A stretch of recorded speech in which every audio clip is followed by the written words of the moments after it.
Am I wrong for not telling my wife that I picked her daughter up drunk from a house party? I'm going to try to keep this short and simple.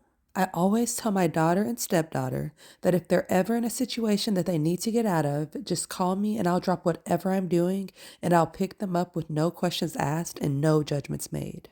I let them know that I used to be a teenager before. I told them that everyone is entitled to make bad decisions every now and then. We're only human and it's part of life.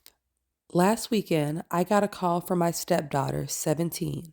She told me that she snuck out of the house and went to a party and had way too much to drink. She said she was scared of passing out at the party because there were some people there that she didn't know. I got there just in time. She was so drunk that she couldn't even walk.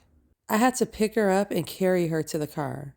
I told her that I was disappointed that she snuck out, but I was also glad that she made the right choice, the safe choice, to have me pick her up. I haven't told my wife about it because I don't want to violate the deal that I made with her. I want her to know that she can trust me. I just hope that I'm making the right choice.